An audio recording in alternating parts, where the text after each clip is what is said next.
Feedback. I'm tripping. We good. Sorry for the inconvenience, y'all. Sorry for the mic issues. I'm playing it and then it's playing it back and it's making it sound like it's happening now. All right. I'm tripping.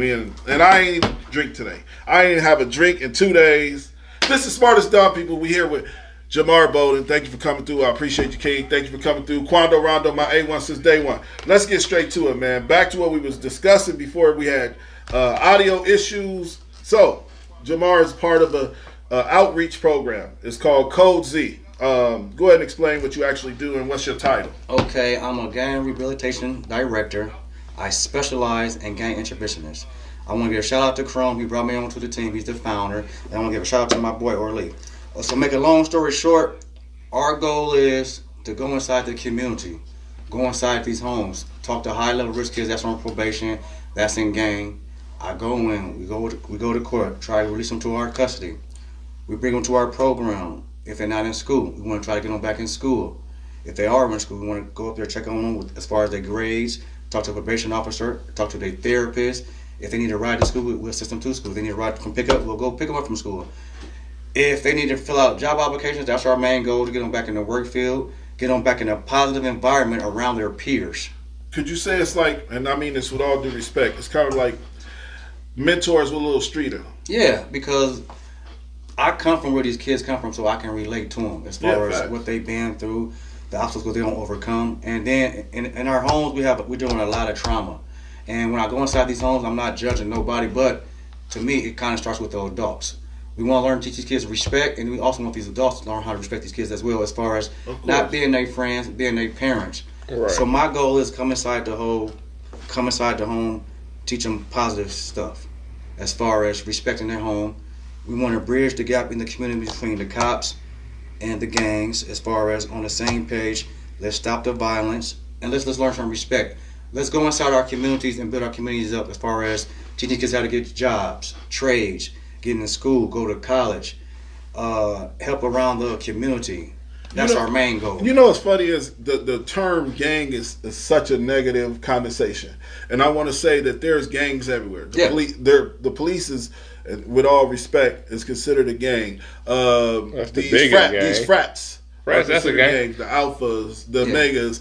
Those are positive gangs. Those are. But I'm just saying the word gang has a negative connotation instead of like the gang outreach. Just because you're reaching out to somebody that's in a gang or from a gang, it doesn't necessarily mean it has to be negativity. It doesn't have to be negative. Yeah. He's saying that he's trying to teach these kids how to function in society and still understand what being from a gang is, basically, right? If I'm not mistaken. What is the end goal as far as in, like, what's Code Z, what's the main goal? Our main goal is stop these kids from gang banging. Get them inside the community, get them back to school, it's okay to be cool. You can still dress how you want to dress, but let's go to school. Let's better our education. Let's better our environment. Let's get a job. Let's get a trade. Right. Let's figure out how to better us financially, mentally, and stably, so we can all be cool on the same level as a community. You know what? I think you're going to be dope at this because when we were speaking earlier before the show started, you was talking about mental health and therapy and trauma. Yes. And anybody that understands anything about the Smartest Dumb People, bro, I'm a huge advocate for mental health. I'm a huge advocate for trauma because I feel like being from a impoverished community and growing up in the streets, I didn't realize how traumatized I really was and how much trauma I went through as a kid. Even though I didn't know how to, like, I was having this conversation with my kid's mom. I didn't know how to be a husband. Yeah. Because watching my parents fight and thinking that this is normal. No, a husband and wife fighting physically, that's normal. No, that's not normal. And I didn't know these things, but I like what you were saying about mental health. What made you even understand or want to become an advocate for mental health? Okay, well, I come from my mother. She always been in my life. I'm a mama's boy. Not the mama's boy that kind of need his mama, the mama boy that love his mama. She always been there for me. My dad died when I was 5. So with that being said, my mom was always working. I turned to the streets. I was dealing with a lot of trauma. I didn't think no man loved me because my dad passed away. So the older I got, I literally just forgave my dad for passing away when I was probably about 30. Us as black folks, we got to go inside ourselves. Whatever we've been through, we need to forgive our parents, no matter, because there's no telling what they've been through. Yeah, as facts, far as, right. So we want to go inside our home. We want to deal with our traumas inside of ourselves. Forgive our parents, whoever hurt us. Try to forgive them if we can. Talk to them, tell them why they hurt us and why it hurt us. And I forgive you, and we can move on. But it's not overnight. It takes time. You know what I'm saying? Yeah. So It's with a that process. being said, It's definitely a process. a lot of praying, a lot of believing, and a lot of understanding. Us as black folks, we quick to turn our listening skills off. Oh, I don't want to be. Oh, that's soft. I don't want to hear that. As a black man, it's okay to cry. It's okay to have feelings, and it's okay to talk to another black man and tell him how you feeling. Yeah. We walk around so hard in our shell So tough. that sometimes we lose ourselves in that. And we were raised to be protectors, which is cool, but we need to learn how to protect in a positive manner. Well, I had this conversation with my cousin. Shout out to Borrow. I had this conversation with my cousin one day, and I was telling him, like, he was like, I just don't have that emotion. I turn that switch off, and I'm like, that is terrible. Mm-hmm. I was like, bro, what you're doing is you're basically holding everything inside, and it becomes bottled up to where when you have a couple shots, or when you're around people and you're ready to take off and you're ready to get, it's just built up anger. So as black men, because we were speaking on the black community, as black men, we got to do a better job of explaining and expressing. Yes. Yeah. We lack that like no other. See, LeBron is real quiet, but he has this fuel in him. It's kind of like he got this temperature gauge, and once he go there, he don't shut off. Yeah. And that's a lot of your people. Y'all don't have that off switch, so y'all just be sitting there like, please don't let me just snap on this love. But I don't know if that's. I'm not speaking for your family and the total. No, it's a real. I guess I wouldn't call it an issue, but it could be labeled an issue. It depends on the label. You cussed me out the last time we talked about 6 months ago. You cussed me out, but I knew in my head I said, everybody was like, you and Laurent? I said, we're going to be good. Laurent just needs some time. But I'm going to say it on live TV. I don't know if that's healthy because we lost 6 months that we can't get back. You know what I'm saying? Even though we good now, me and Laurent doing the fuck is you eating real soon, one of these Saturdays, but I lost 6 months with my friend, somebody that I really look up to and somebody that I love. And I'm trying to get my people to understand that. So as black people, we say, oh, they'll get over it. My cousin that I just started talking to again, Carl, I lost 2 years of life with him. And I told him now, what would have happened in that 2 years if you got hit by a car or you died randomly? We weren't talking. So if it's something that can be patched as black people and as humans in general. Anything can be patched. Yeah. Anything can be patched. It's just depending on how you patch it or when you want to patch it. It's not. Us as black folks, we just need to learn how to forgive and forget. We need to learn how to say sorry. I understand what you was going through. Tell me what you was going through, and be on the same page and understand. Yeah, it's just conversations that need to be had, and when it need to be had. But my conversation, it wasn't. It was just. Don't try to throw. We good, but I'm just saying, like, we still lost 6 months. For no reason. It wasn't no reason. It just we always was cool when I left. It was just like it is what it is. Out of here. All right, so let's get straight to the show. It's time to have topic time. Make sure y'all like and share. Make sure y'all tap in. It's time for the topic. Let's get straight to it. Let's do the first topic. So T.I.'s son, King, he recently exploded on his father, telling him he know him in real life and he ain't no silver spoon kid. I feel like it's only right we had that conversation. Let's watch the clip. We'll be right back with capping, nigga. You capping. You capping. You capping. Hey, you're upset. You're mad. You capping. You capping. I know. I know you capping. I know you. I know you. I know you. Shut up. Shut up. I know you. Ain't no mystery about here. I know you though. I know you though. I know you though. I know you. What's wrong with y'all? Why y'all doing that to me? Y'all know me. You know I stand on business. You know I stand on business. Why you even letting somebody play with me like that? Why you letting somebody play with me like that? Why you letting him play with me like that? Why you letting him play with me like that? No, ain't no joking. Ain't no joking. What do you mean? You are embarrassing yourself and your family, nigga. You embarrassing yourself. You are embarrassing yourself. You are embarrassing yourself. Man, what is she talking about? Get off me, nigga. Man, get off me, nigga. Well, you can't do nothing with me. Shit you can do with me. All right, so that's the actual clip, and due to the fact that Jamar is the host, the guest. So, what's your opinion on that video? Okay, a lot of people say his son was out of line, which is I understand, but we got to understand the trauma where these kids is coming from. From what I heard is that the son grew up with the grandma. So with that being said, he probably not respecting the parents' parenting. And with that being said, sometimes the parents don't have the kid inside the home and they be trying to parent them. That's a trauma. That's a bridge that they have to fix. So with him lashing out with that, he is a silver spoon kid, and T.I. is rich, but money can't really buy your love or fix your mentality. What I tell people is money don't make you real. So with that being said, I don't care how rich you is, you still got to deal with your son on a daily basis. Spend time with him, get to know him, take him to school, not just buy him clothes and buy him Jordans and say, oh, that's parenting, because to me that's not parenting. We need to be hands-on more with these kids, not just dressing them up and sending them to school with Jordans. Ask him why he liked the Jordans, or ask him like, do you deserve this? You know what I'm saying? Most times we get caught up with the money, and that's where we lose ourselves.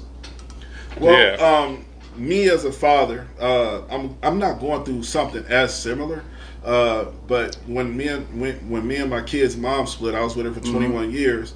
Like I told my kids, I pulled them out of her and took them home in the car seat, changed their diapers, raised them. Me and their mom split right away. I'm this half-time dad, and it was a hard pill for me to swallow. So the first couple years, my kids couldn't understand why I was so emotional and angry when I cussed their ass out, because I'm like, I'm your dad too, and I want to see you, and you making 10 excuses, which I understand. My son is a grown man, and he got work, and he got a girlfriend, he got ass to, he got a life, you know.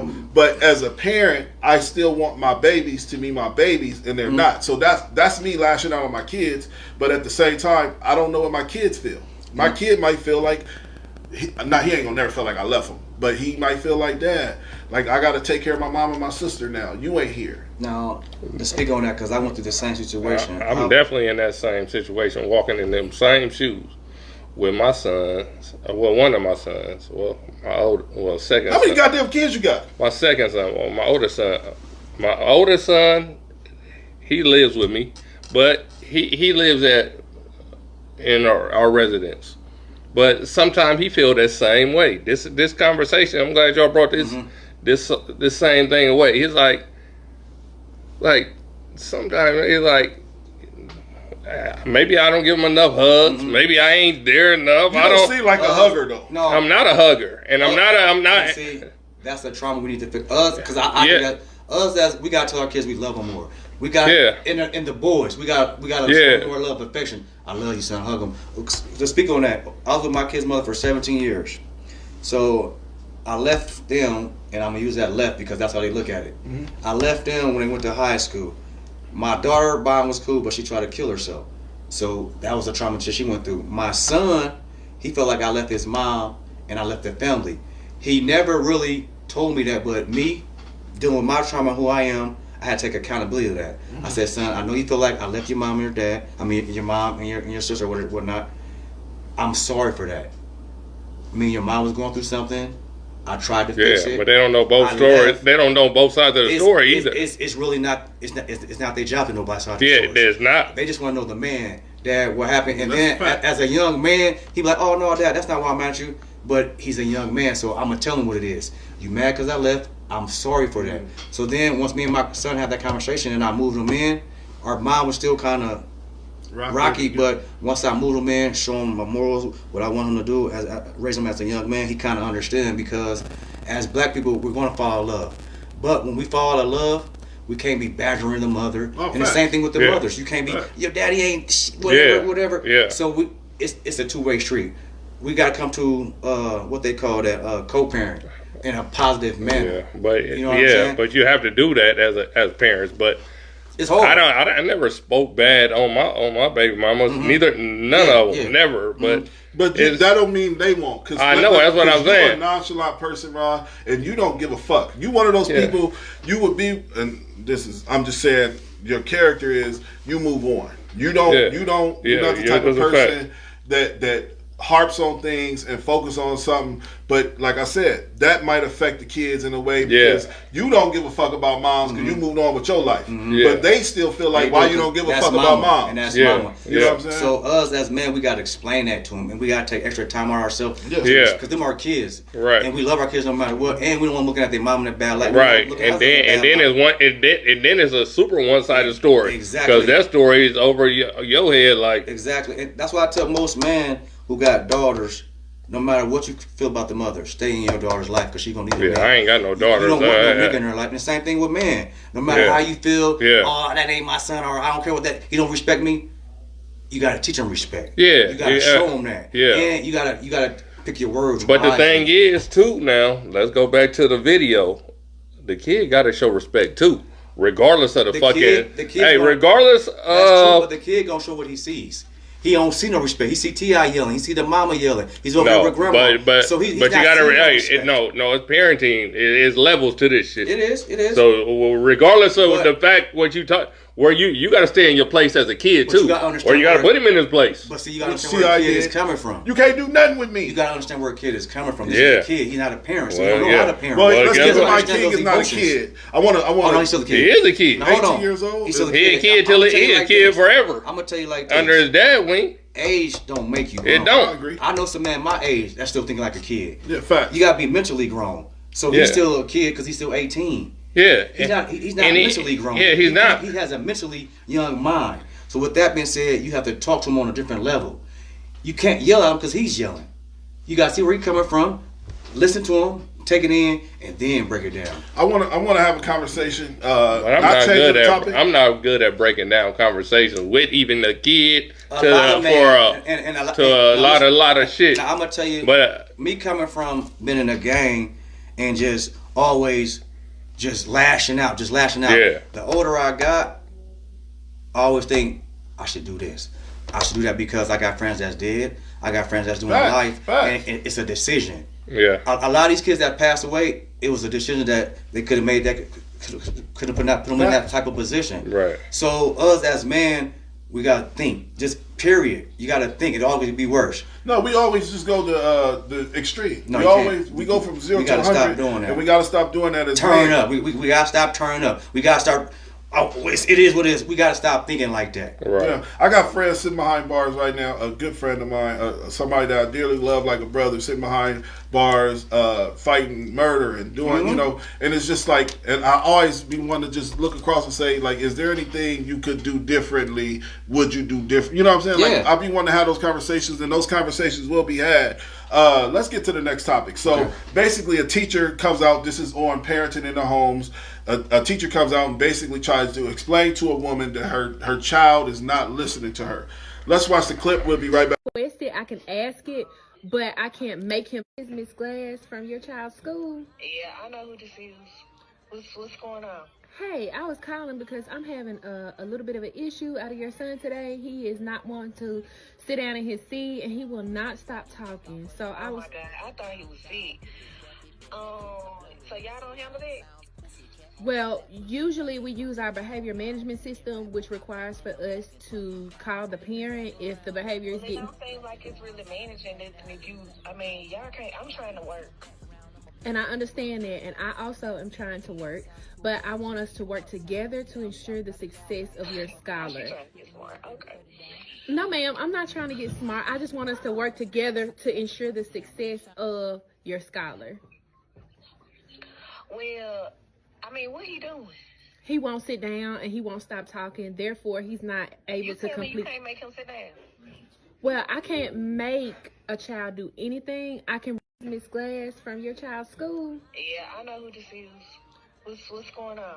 Hey, I was calling because I'm having a little bit of an issue out of your son today. He is not wanting to sit down in his seat, and he requested I can ask it, but I can't make him do it. And so I'm wanting to work together. Like, I seen him up there to that school because y'all need to know how to handle him. I thought they had teachers that know how to handle kids.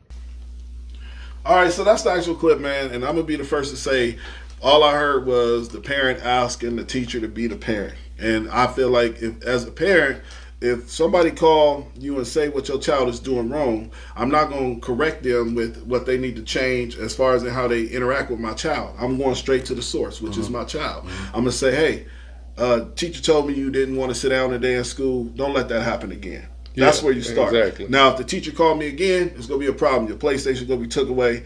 You can't go outside. There got to be consequences for your actions. What's your opinion, Jamar, about the situation with the teacher? Only thing I had a problem with the teacher was she said, well, I'm trying to work too. I understand that. The mother was wrong. Her delivery, her tone of her voice, and black mothers, we got to change the tone of voice. Y'all gotta stop being so defensive. Y'all gotta stop thinking with y'all emotions and start probably thinking more with your heart and your brain. What's the best solution for my son and his teacher? Period. I don't have a problem with the lady saying she trying to work. She is trying to work and conduct what the fuck she got going on in this class. She's saying, shit, I'm trying to fucking work too. This little nigga keep he need to relax. And I can't do nothing other than tell him what I want him to do. But if he doesn't respond, I can't do anything other than that.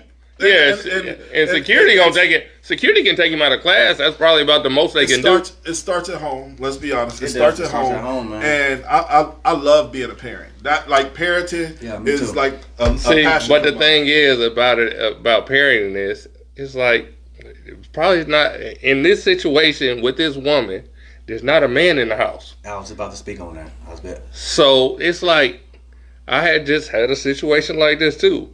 And then I got on my son, kind of, I guess, maybe too hard. And like, oh, my dad tripping. I don't know how to respond to this. I'm like, enough is enough. But that's how many conversations, I want to ask you about your personal situation. How many conversations do you have that's positive to where, so you got I like what you said earlier. You got to be able to hug and show your kids love. See, once I explode on my kids, they know that this is not a game. Turned off. But when I explode, I feel like they should be able to measure the love, the passion behind what I'm saying when I explode. So, for example, my daughter-in-law, she gets anything she wants from me. Is the daughter-in-law? I'm engaged. All right, so my daughter-in-law, she gets anything she wants from me.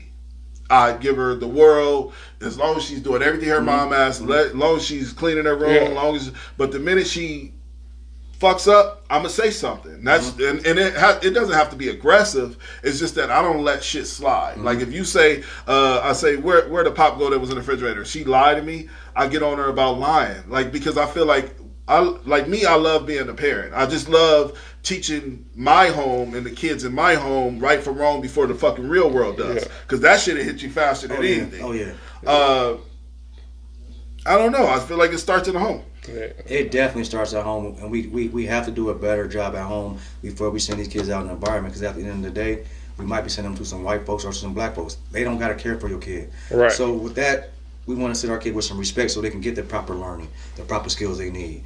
We can't send our kids out there with disrespect because that's what they're gonna come back home with, and that's what the world gonna give it to them. And all right. Also, hold on. The reflection is gonna come to the parent because if you fucking fail, you gonna and we raise them. It's gonna be like, damn, what the fuck did I do wrong? Now you're looking at yourself. And to speak on that real quick before you go to the next topic, it's not always the parents' part. It's we not. Try our hardest. We go to work. We teach them goals. These kids gonna grow up in the real world and social media, and they gonna think for themselves. So sometimes they gonna bump their head, but it's our responsibility to pick them back up. Yeah, facts. Yeah. And I just want to clarify, stepdaughter. I shouldn't even say that because she won't be my stepdaughter. She'll be my daughter. I'm adopting her. So that I shouldn't even say stepdaughter. I'm adopting her. So let's get to everything. Let's get to the next topic. Next topic. Charleston White. He was on Cam Newton's show, and Cam Newton was speaking to him about how he get what he's saying, but the message of his delivery is terrible. Let's listen to what Charleston White said. This is good. This could be real good. We'll be right back. See, this is the thing, Charleston. Like, I think everything that you're saying has some truth to it. It's just the delivery. You standing, there's no denying that you're standing for and by your people. Well, here's the thing. When you're addressing evil, you can't worry about the delivery. When you're looking at the conditions of our community, you can't worry about the evil when you got kids that kill kids and say we smoking on Tuka. See, they wasn't worried about the delivery when these kids in Chicago were talking about smoking on Tuka. Mm-hmm. They weren't worried about the delivery. I ain't got no manners for no slut. I'm going to put my thumb in her butt. The delivery? I like girls kissing girls where I'm from. And that's on the radio. Girls on girls. That's promoting lesbianism to my daughter as we driving to school. This song they playing with Drake. Y'all worried about the delivery? These niggas talking about killing each other. And they really, that nigga Thug said, nigga, I shot at your mama. You don't mention me no more. He really shot that nigga mama. And y'all worried about my delivery? These niggas are confessing to murders on songs. And y'all worried about my delivery? The conditions of black sucking them talking about booty hole. Y'all worried about my delivery? Come on, don't be hypocrites, black people. Y'all can't listen to this music if y'all so caught up in my delivery. Don't do me like that. And the way y'all snap and pop y'all pussy to this music, the way y'all kill and drill to this music, don't trip about my delivery. Hey, yo, Easy. Why you wear your pants like that? I wear my pants like that because that's easy access, baby. Easy. Why you talk like that? I talk like that to get my point across. Because when I wasn't talking like that, wearing a bow tie, y'all wasn't paying me no attention. And I was going to the Supreme Court, changing laws and legislations in this country. I was working with over 50 U.S. congressional members, from Ted Cruz to Mark Rubio, Senator John Cornyn. I was on the front page of the American Bar Association Journal. I had done a study with News 21, Walter Cronkite School of Journalism. Y'all wasn't paying attention then. So, nigga, I gave y'all what y'all want. A ignorant motherfucking nigga that talk like them rappers. Now y'all listening. Now y'all paying attention, huh? I got y'all attention. Checkmate. Now let me tell y'all what y'all need to hear. We fucked up as a... Now y'all paying attention. All right, so I just want to be the first to say, man, this is what, to me, what separates Charleston White, because low-key, I kind of feel him in the light of, even when we was having a conversation before, that, like, for anybody to think what the smartest dumb people, not to turn it on me because I want to talk about Charleston White, but anybody that thinks what the smartest dumb people is trying to do, we're trying to elevate our community. We're trying to get the word out. We're trying to use resources. Shout out to you and Cozy. It's things like that that people need to know about. Yes, sir. Yes, Now, we won't get the most likes, we won't get the most shares, we won't get the most views, but let me punch you in the face right now. Like and share. Exactly. You understand? Yeah. Oh, yeah. Tuning in. Them niggas up Oh, there fighting. yeah. Niggas up there fighting right now. They gonna tune in. Yeah, they gonna tune in. When Charleston White was like, let me tap dance for you, let me tap dance for you, then niggas like, y'all asking me to, because I done tried to do it the right way and go to legislations and talk to senators and do it the right way. You didn't care. But the minute I got on stage, oh, you niggas ain't shit, you niggas don't want shit, now everybody got to talk about me. You know what I'm saying? What's your opinion on the delivery? Okay, so first of all, I want to tell y'all, never hate the messenger. Never worry about the messenger. Get the message, as long as it's positive. Yeah. And then with that been saying, he said exactly what he was supposed to say. His delivery is crazy, but now it's entertaining. So now we're paying attention.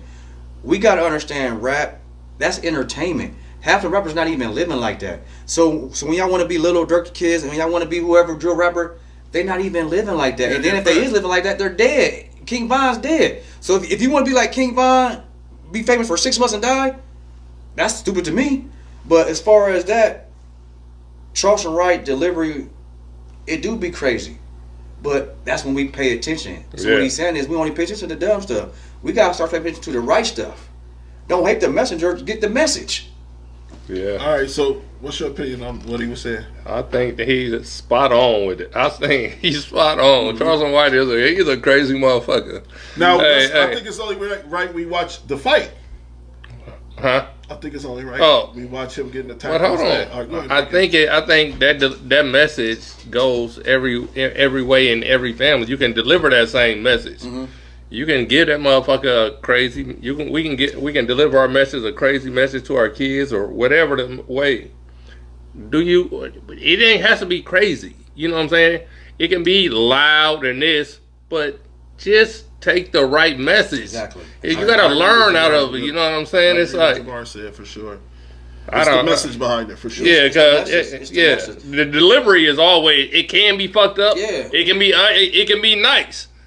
Get the fucking message out of. And then I tell But everybody can't get the niggas, message. Y'all in the hood anyway being thugs, so why y'all can't take this real message? Y'all can go do some other crazy stuff and get that message. Oh, my homie got 10 years. Oh, they jumped me at the mall. Yeah. You don't gotta go through all that to get to where he's trying to take you. That's all I'm saying. I agree. I think it's only right. We watched Charleston White altercation that happened on stage. He was doing a comedy show, and he got into an altercation with a dude that came up on stage to try to fight Charleston White. This is the actual clip. We'll be right back with you. I already got the back here. I don't give a damn about getting booed. I already got the back here. I don't give a damn about getting booed, nigga. I done already got paid. You paid to see me, nigga. You paid to see me. Lakers, chairs, and wine ass, nigga. Pull out some money, though. Pull out some money, though. Pull out some money, though, nigga. Bitch ass, nigga. Pull out some money. Pull up. I hit you in your goddamn head, nigga. Pull out some money, nigga. I hit you in your goddamn head. Pussy ass, nigga. Hit you in your goddamn head. Pussy ass, nigga.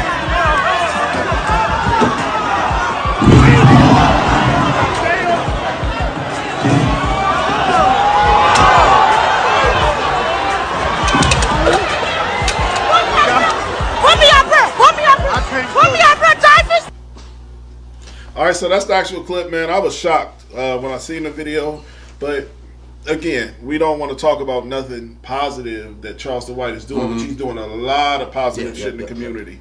You know, but we talk about the minute, ooh, you niggas ain't shit. Ooh, we talk about that. We watch him get jumped on stage, which we are a part of the entertainment. That's the only reason why we're talking about it now is because it's something that's relevant in social media. My personal opinion, I did not want to see that man get touched. I thought he was untouchable at one point in time because he had the right people around him, and that was the closest people got to touching Charleston White. Let's be honest. He definitely needed his ass beat. No, why? Why? Well, he didn't need his ass beat. He needed his ass beat once the motherfuckers came. Hey, once he threw that pot at him. The microphone hit me throwing that mic. He threw the pot first. Hey, you need your ass beat. I'm gonna tell you, like, I don't promote violence. Hold on. And you in this people's state, and in their city. It's like if a motherfucker hit me, it's like, no, listen, I don't. Nigga, we ain't trying to whoop this nigga ass now. And if you don't do nothing now, everybody that don't do nothing, I'm pointing at y'all now. Hey, look, I don't provoke violence, but I'm not even. Put your hands on me and can't fight. That's all I'm saying. Yeah. So, but with that, on a serious note, he kind of provoked that. Yeah, I think it was provoked. You know what I'm saying? But I think it was provoked. It's provoked. It was provoked. I'm sorry. Yeah. Nobody shouldn't come on stage. No. And at your show. At the end of the day, we want to be safe, man. I want Charleston to get his money. I want the fans to come be entertained and everybody go home safe. Yeah. So you just it goes back to thinking. It does go to words should not hurt. You know what I'm saying? Yeah. When did you get this mentality, man? It took me a while. I took let me say, my cousin Marcus Johnson passed away probably roughly about 10 or 12 years.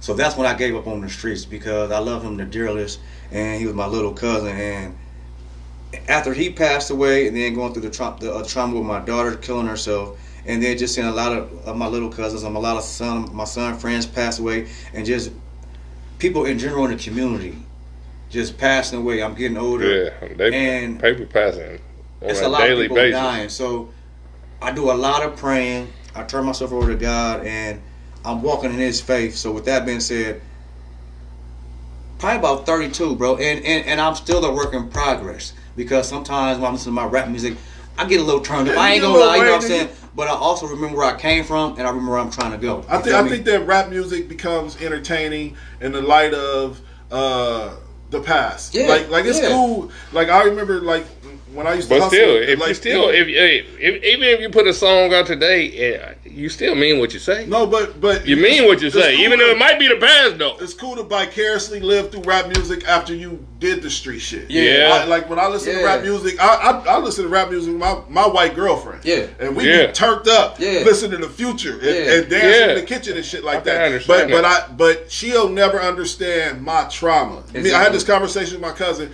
and he was like, man, you know, she ain't never been in no street shit. She don't know. And I'm like, but it hurt my feelings because he's like, well, she don't know how to act to those. She don't know how to react to those situations. Bro, you know what come with those situations because you've been in those situations. Yeah. She ain't never been People in those that been in those situations can talk about those situations. We can relate to it. Yeah, you relate to it. I just tell most people, man, never forget where you came from, but always remember where you're trying to go, bro. Yeah. You know, because we all come from we all come from trauma. Yeah.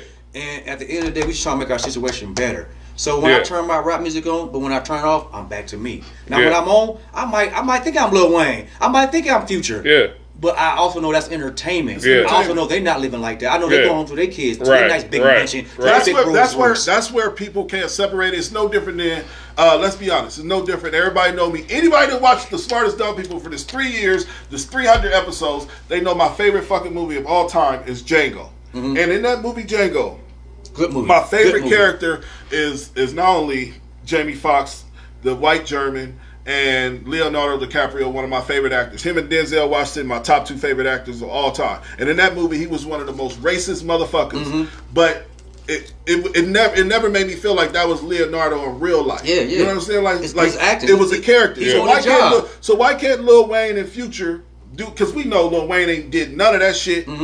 But his kids is taken care of. He's a great father. He's a great mentor to his kids. So I just want to listen to this Lil Wayne rap song and feel vicariously through him without feeling like I gotta go live this shit. Exactly. That's all I'm saying. It's art. It's art. It's art. That's what I was trying to get to. It's art. And acting is art. Rap music is art. Only in black culture where they're trying to take down rap. And don't get me wrong. There is some, like Charles and White said, Young Thug this and I shot at that nigga mama and really shot at that nigga mama. There are real rappers out there. A lot of that shit is real situations. A lot of those rappers live now. Yeah, I was saying a lot of those rappers that really live that drill shit really is from the King era. I'm talking about King T.I.'s son. Like they have in their head they want to live this way. No, that Atlanta governor is not playing with motherfuckers. And she should. Well, you better I don't think not, nobody should go to jail for rap lyrics, but I knew. I'm gonna be honest with you. I knew Young Thug was a tyrant to the community. But a lot of that Cali shit back in the day, that shit was real shit too. Yeah. All that shit, a lot of this shit was real, but it's like, motherfucker, no, a lot of shit slipped through the cracks. Like Suge Knight fucking up people, making men drink piss and all that shit. Like when I hear the Suge Knight stories, it makes me sick to my stomach. Somebody was able to live that fucking viciously to the community, tearing the community down. Yeah, a cancer to it. And that's what. And I heard a story today. Matter of fact, I was just scrolling, and motherfuckers like Suge Knight, the Suge Knight era. That's where shit stopped being fun. Yeah. This where the shit started being real. Yeah. It's not playtime. All this shit. Hey, when Suge came in the game, it stopped being about not about you doing this and this and this and that and that. It's just you better live what you talking. Yes, sir. Before we get up out of here, I want to give a shout out to Orleaf, my boy. You know, mess with him, Orleaf. And then I want to sell bags. He sell man bags. He sell clothes. I definitely got to have a card. He sell hats. What's his clothing line brand? Orleaf. Yeah, that local. Yes, local. You can look him up. LeBron always buy local Instagram. Oh yeah, I'm a local guy. On Facebook. His name Smalls Carradini Orleaf. So get a good. Oh yeah, it's to nice. the camera. It's nice. Yeah. Orleaf, holla at him. It's black owned. He come from where we come from. He changed his life around. He's real good at what he do. Nice clothes. Good material. We offer that. But now we give a shout out to Code Z. Yeah, and I definitely need a. Give you guys a card. Let me show the picture again. I'm showing the picture right Code Z. I definitely reach out to us. Our main goal is to come in the community and help these kids, man. We want to bring the community back to a positive environment. It's cool to go to school. It's cool to learn. And you know what the thing about it is? That, hey, I seen like I say, I just be scrolling. They said all the cool dudes is down. All the nerds, that's where they winning. That's where the money come. That's where the building comes from. Hey guys. My first time in the studio saying this, but I gotta say it out loud for the world.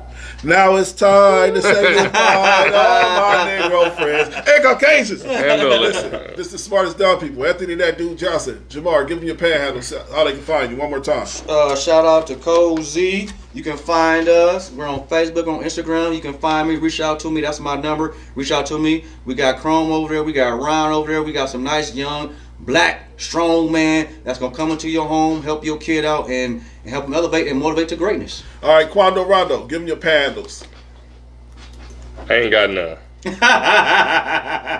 Hey Carl, you check out the fit, motherfucker. Oh, you wear the $1,000. Oh no, he polo down. He should be an ambassador. Hey, look, Anthony, that dude Johnson, Jamar, thank you for coming through, Yes, King. sir. I appreciate you. Quando Rondo, thank you for. Hey man, make sure y'all check out the Smartest Dumb People Fuckers You Eating edition real soon here. Y'all have a great night. Yo, what's up? At the hottest podcast in the city, the smartest dumb people. I'm here with my nigga, that dude Johnson. You know what I'm saying? We go way back like 4 flats on the Cadillac. Y'all tune in every week or every time. Hit the like button, subscribe, do what you're supposed to do. Like, comment, share, tell your people about it. Y'all know what it is. It's the smartest dumb people.